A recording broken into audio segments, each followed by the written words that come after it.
What's up YouTube? Teddy Westside here for another video. Today I got a little bit of free time on my hands and it's pretty nice outside, so therefore my garage isn't like 3 degrees. So I figured I'd do a couple of projects that I'd like to get done on the GTI today, and I figured why not bring my camera with me and kind of show you guys what's going on in case you guys want to do it to your car or need to do it for your car. Okay, so the first thing that I'm going to try to get done today is on my blow-off valve. Ever since I went stage 2, I've noticed that my blow-off valve is kind of letting out air a little bit more often than I think it should be. I believe that is because I need to put in the stiffer spring. If you order the forged blow-off valve kit, they do give you 2 different springs in the kit. The first one that comes in the blow-off valve already is the yellow spring, which you can tell by the sticker on the box. And then they also give you a blue spring. Even though mine's kind of just looks black, it's really hard to tell that this is the blue spring. But this one is supposed to be stiffer than the yellow, so therefore I'm going to try to throw it in my car, and hopefully that will fix the issue that I've been noticing.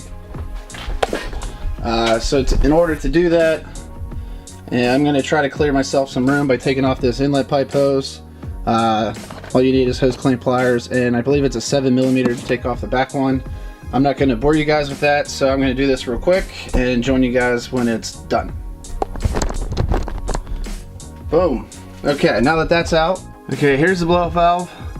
You can see the 2 black air hoses or air lines going in, vacuum lines, whatever you want to call them. Again, I'm really hoping I don't have to take this whole thing out because that bolt's a pain in the butt that's on the bottom of the blow-off valve. But I think I'm going to try to just cut the zip tie off of the one air hose and pull that off, and then I can hopefully unscrew it, put the new spring in, and then screw it back on, put the air hose with the zip tie so I don't get a boost leak, and that will hopefully be it. Again, I'm not going to bore you guys with details. It's cutting a zip tie and pulling off a hose. I'm just going to do it. If it works, I'll let you guys know that it worked and we'll move on to the next project. If not, then we'll see what happens. But yep, I'll join you on the next step. So I want to give you guys another update. Unfortunately, with my luck, it's not coming apart like I was hoping, or as easy as I was hoping, so I guess I gotta take off the blow-off valve. I'm not looking forward to doing that because if you watch my one video where we installed this, I dropped the one bolt, I couldn't find it, had to go to Home Depot. It was a big, huge ordeal. Oh, I'm really not happy that this is how it is, but I guess I shouldn't be surprised. It's been on there for a few months now, so of course it's all gonna be too tight for me to hand grip it, and I'm afraid to break off one of the stems. So yeah, it's coming out. I'll update you guys in a bit.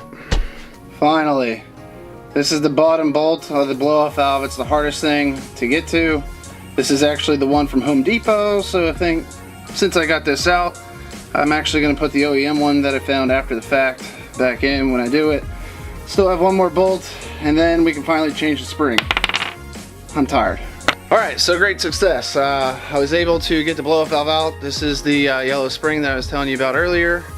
As you can see, I got the blow-off valve apart right there.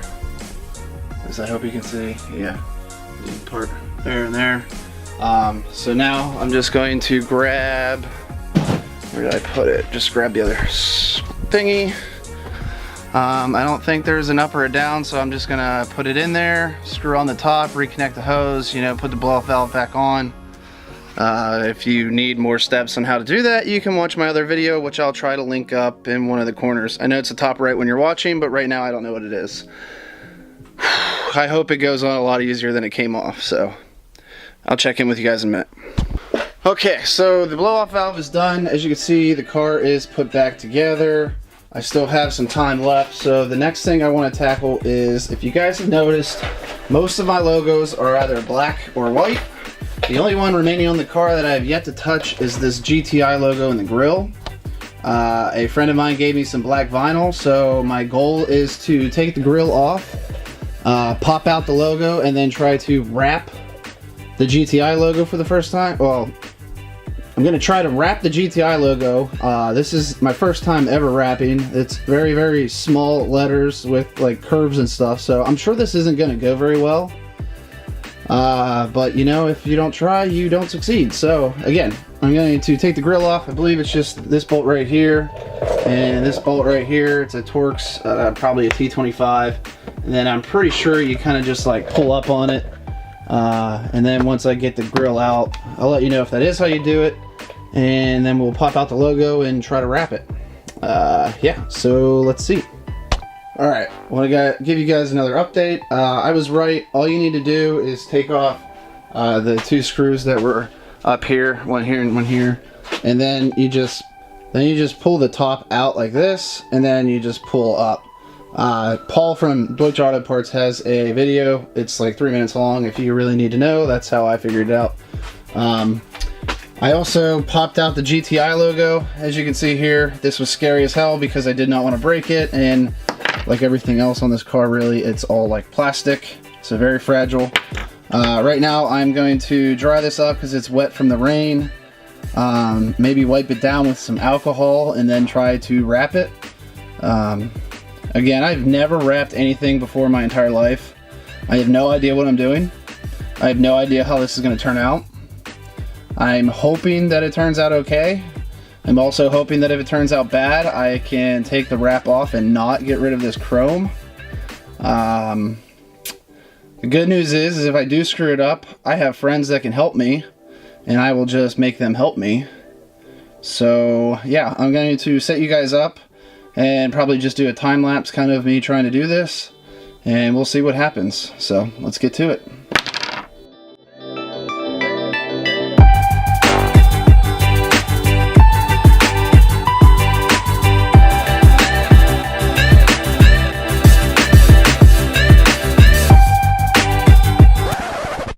Okay, so on second thought, since I have no idea what I'm doing, I don't really know what's the best way to tackle this, whether, you know, I should just do it all as one piece, if I should do each letter individually. I think I'm just gonna leave the badge off right now and take it to my buddy when I'm pretty sure I'm gonna see him this weekend.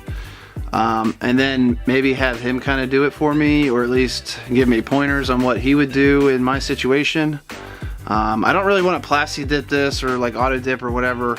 I kind of would like it to look like as nice as possible and not like come off. I think vinyl wrap is going to be the best for that.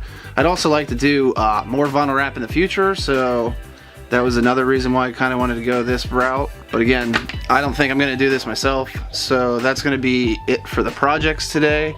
But one thing I do want to update you guys on, because I think it's really big news.